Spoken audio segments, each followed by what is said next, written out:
नर्मदा सरितांसिष्ठा तारवेत् सर्वभूतानि सावरानि चरानि च। মা নর্মদা তোমার জয় জয়কার হোক, জয় জয়কার হোক, জয় জয়কার হোক। সবাইকে এই লাড্ডু গোপাল চ্যানেলে অনেক অনেক স্বাগত জানাই। গুরুদেবকে প্রণাম জানিয়ে, মাতা পিতাকে প্রণাম জানিয়ে আজকের এই পাঠ শুরু করছি। আর পাঠ হচ্ছে শঙ্কর নর্মদা থেকে। শ্রী নির্মল চন্দ্র গঙ্গোপাধ্যায় মহাশয় শঙ্কর নর্মদা থেকে পাঠ চলছে। তো পার্ট 13 অবধি আপলোড করা হয়েছে। আজকের এই পার্ট 14। তারা এসে পৌঁছেছেন মা নর্মদার যে প্রথম জলপ্রপাত কপিলধারাতে। তো ওই অবধি তো আগের দিন পাঠ হয়েছিল। কপিলধারা থেকে তারা আরও এগিয়ে গিয়ে এবারে এলেন দুধধারার কাছে, দুগ্ধধারা বা দুধধারা।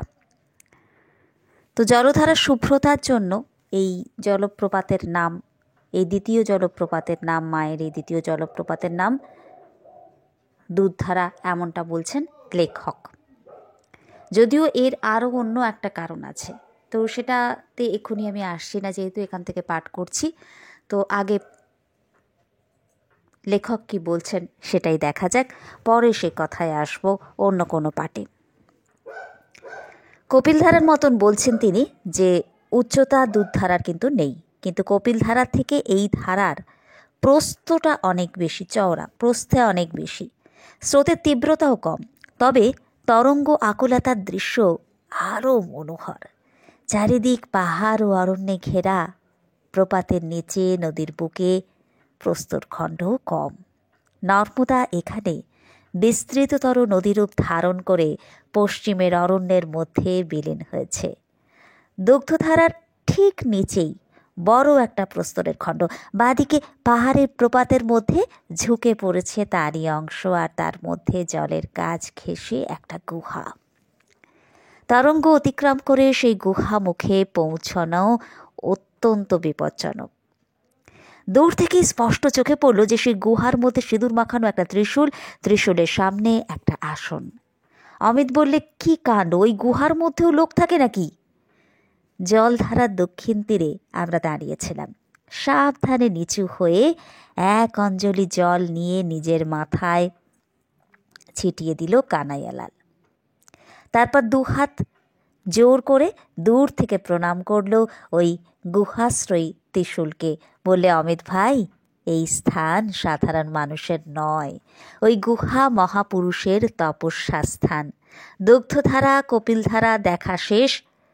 কবে আবার যখন কপিল আশ্রমের কাছে ফিরে এলাম, তো তখন সূর্য পশ্চিমে হেলেছে, আর খাড়াই পথটা সহযাত্রী দুজনে আমাকে টেনে টেনে এনেই তুলেছে বলতে গেলে। আমি শুধু হাঁপিয়েছি আর কায় ক্লেশে এক এক করে স্খলিত পথ সামলে ফেলেছি। আশ্রমের সামনে আমাদের জিনিসপত্র, জুতো, সাইকেল সব এমন করে ফেলে গিয়েছিলাম, যেমনভাবে ফেলে গিয়েছিলাম তেমনই রয়েছে। সেগুলো পাহারা দিচ্ছে দুটো বাঘা কুকুর। আমাদের দেখেই কুকুর দুটো ঘেউ ঘেউ শব্দ করে আশ্রমের মধ্যে গিয়ে ঢুকলো। আমি ক্লান্তিতে বেদনায় মাটিতে লুটিয়ে পড়লাম। রুমালে মুখের ঘাম মুছে অমিত বলল, ঠিক বলেছিলাম কিনা দাদা? আগে সব দেখে শুনে এসে তবে বিশ্রাম। শুক্লপক্ষের সন্ধ্যা, ষষ্ঠী কি সপ্তমী তিথি হবে। কপিলধারার ওপারের পাহাড়ের মাথায় চকচকে বাঁকা চাঁদ। পাঠকে একটু বিশ্রাম দিয়ে একটা কথা বলছি। আমার খুব পরিচিত একজন, তো সেই দাদা যখন গিয়েছিলেন ওখানে রাস পূর্ণিমার দিনে, আর সেই মায়ের ওই রূপ, মায়ের ওই জলের যে মায়ের ওই ধারা বয়ে চলেছে দুধধারায়, আর তার মধ্যে চন্দ্রালোক এসে পড়ছে, অপূর্ব সুন্দর লাগছে, অপূর্ব সুন্দর লাগছিল মায়ের ওই রূপ। এক তো ওরকম সেই কলকল নিনাদিনী রূপ, সেই শব্দও শুনতে পাওয়া যাচ্ছে মায়ের, এবং চন্দ্রালোক যখন ওর মধ্যে এসে পড়ছে, হয়তো সামনাসামনি দেখলে আরও সুন্দর লাগতো, মোবাইলে তো দেখে ততটা আসে না, তবুও দেখে খুব আনন্দ হচ্ছিল। ওইরকম রাত্রিবেলায় ওরকম অত সুন্দর সেই দুধধারার ওই মায়ের ওই রূপটাকে দেখে, ওই জিনিস যদি আপনি বারবার দেখতে থাকেন না, কোথায় একটা মানে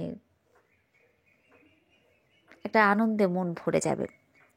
আসছি আবার মূল পাঠে। বলছেন তিনি যে কপিলধারার ওপারে পাহাড়ের মাথায় চকচকে বাঁকা চাঁদ, কুয়াশাবিহীন পূর্ব আকাশে তারকার মেলা। ঘন হয়ে শীত নামছে। আগুনের ধারে গোল হয়ে বসে গল্প করছি, আর পিতলের গামলায় আটা মাখছে কানাইয়ালাল। গামলা আর আটা দুই পেয়েছি, কিন্তু জটাধারী সাধুর কাছ থেকে। সাধুর আসল নাম জানি নে, চাপদারি আর ঘন জটা দেখে অমিত নাম রেখেছে বাবা জটাধারী। কপিল আশ্রমের সঙ্গে প্রাচীন একটা পাকা দোতলা বাড়ি, সেটা ধর্মশালা। আশ্রমের সামনে মস্ত একটা আটচালা, বেশ উঁচু, মাটির নিকোনো মেঝে। আর এইখানে কজন বহিরাগত তরুণ সাধু আশ্রয় নিয়েছে।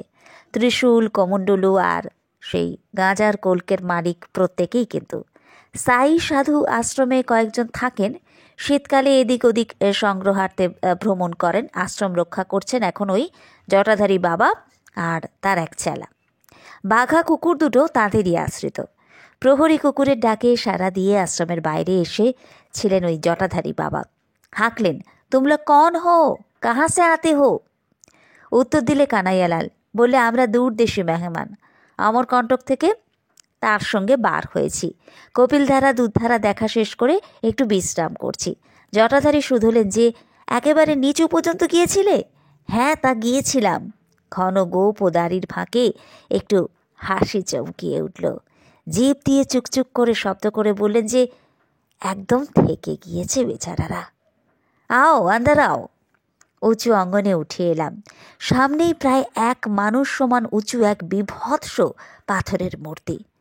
কারোর হাতে বানানো মূর্তি নয়, একটা পাথরের উঁচু চাঙরের গায়ে মূর্তির আভাস, এবড়ো খেবড়ো ললাটের দুপাশে দুটো বড় বড় চোখের আভাস, আর তার নিচে দুই নাসাগর্ত।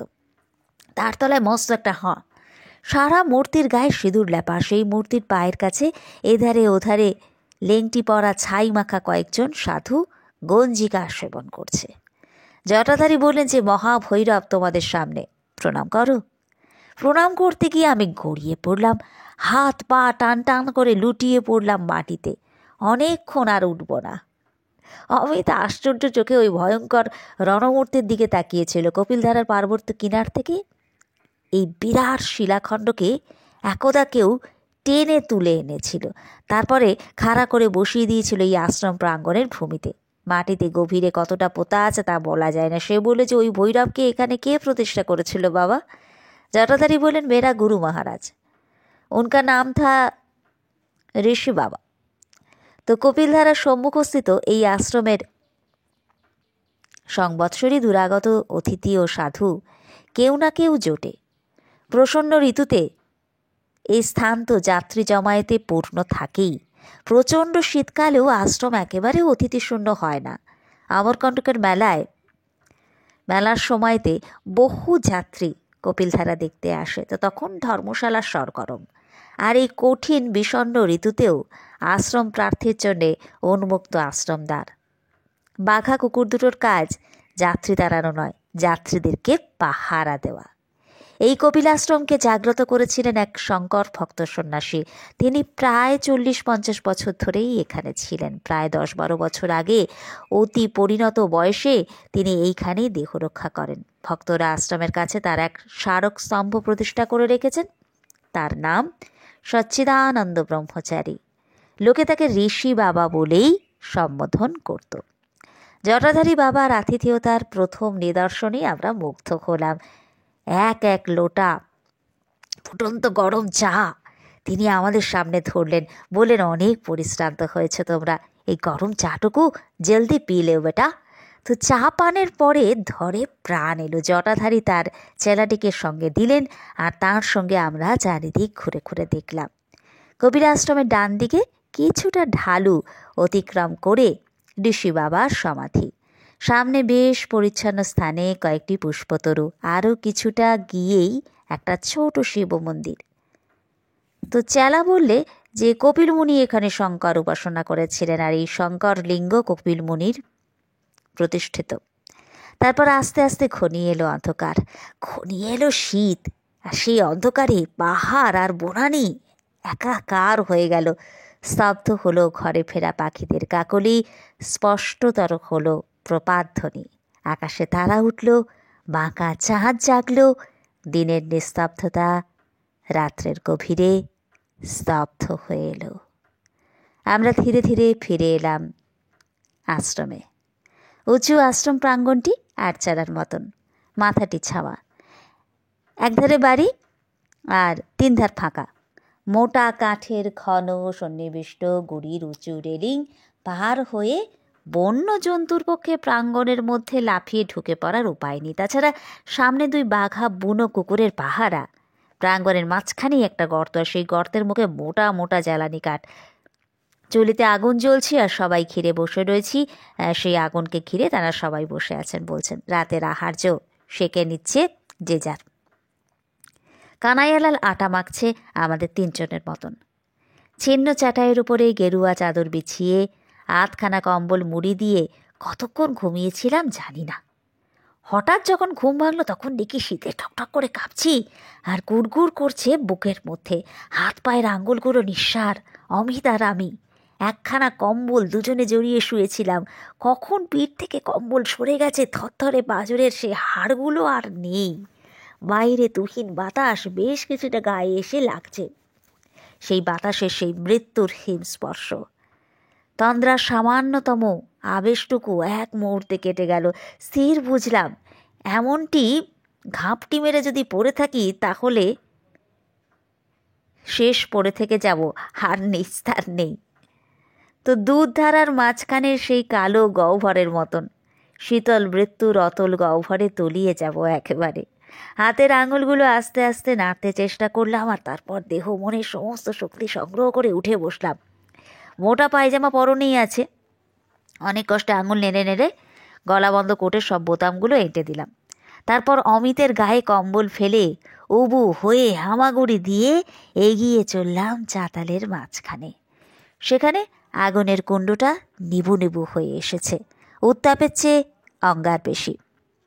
কখণ্ড জ্বালানি কাঠ কুণ্ডের মধ্যে ফেলে দিলাম। এক মুঠো স্ফুলিঙ্গ হাতের তালুতে এসে লাগলো। আরামে হাতে তালু দুটো ঘষলাম বারবার। তারপর ঠিক কুণ্ডের গায়ে মোটা মোটা গুড়ি ঠেলে এনে তার উপর চেপে বসলাম। হাত পাগুলো ছাড়িয়ে নিলাম সদ্য প্রাণবন্ত আঁচের উপরে। আশেপাশে কুকুর কুণ্ডলি হয়ে পড়ে আছে কয়েকটা মনুষ্য দেহ। কানাইয়ালাল, অমিত, জনাতিনেক অতিথি সন্ন্যাসী। সন্ধ্যার অন্ধকারের পর দুজন বনবাসী এসে আশ্রয় নিয়েছিল। তো তারাও সবাই অঘরে ঘুমোচ্ছে। আগুনের তাপ বাড়াতে ঘুমন্ত মানুষগুলোর দেহে আরামের প্রলেপ লাগলো বলে মনে হলো। কিঞ্চিত নড়াচড়া করলো কয়েকটা দেহ, আর দরজার কাছ থেকে একটা কুকুর উঠে এলো আগুনের ধারে, এসে আমার গায়ে ঠেস দিয়ে আবার শুলো। যে আগুনের যে এই উত্তাপ চামড়ার ভেতর দিয়ে দেহের অভ্যন্তরে প্রবেশ করছে, ঘুমন্ত পেশিগুলোকে সজাগ করছে আর বেগ সঞ্চার করছে তন্দ্রালু রক্তধারায়। মূর্ছিত স্নায়ুমণ্ডলী ধীরে ধীরে সজাগ হচ্ছে। পায়ে চিমটি কেটে অনুভব করছি বেদনা।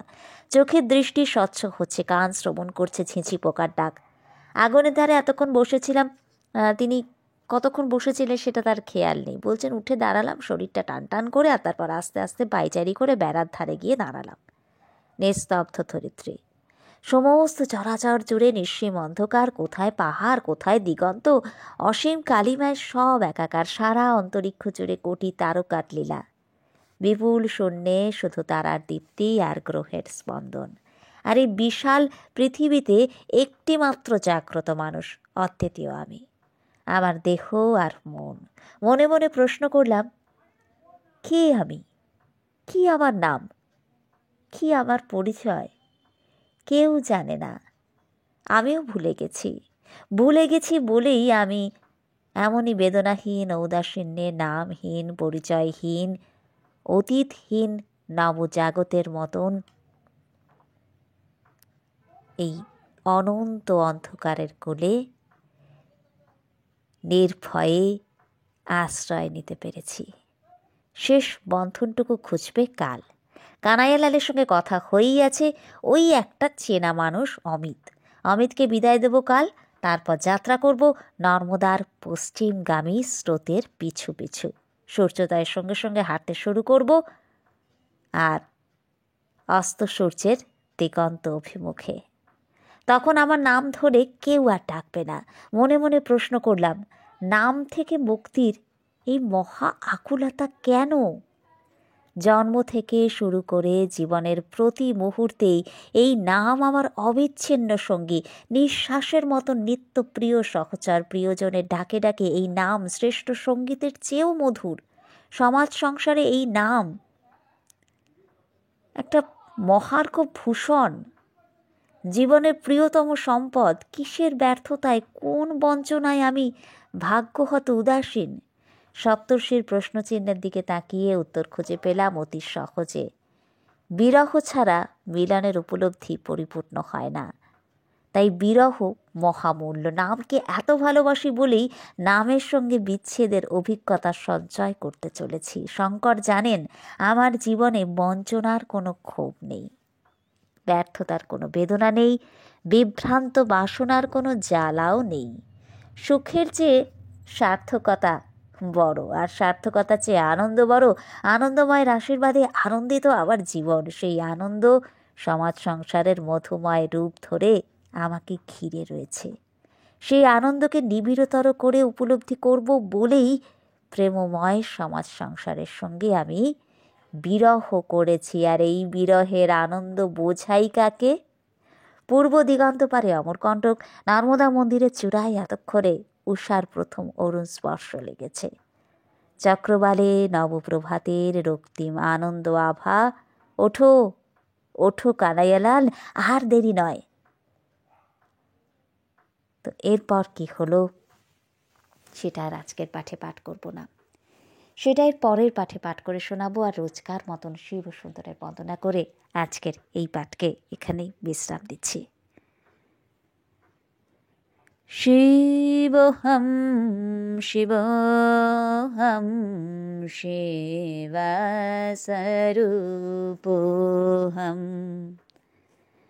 শিবহম শিবহম শিবস্বরূপোহম,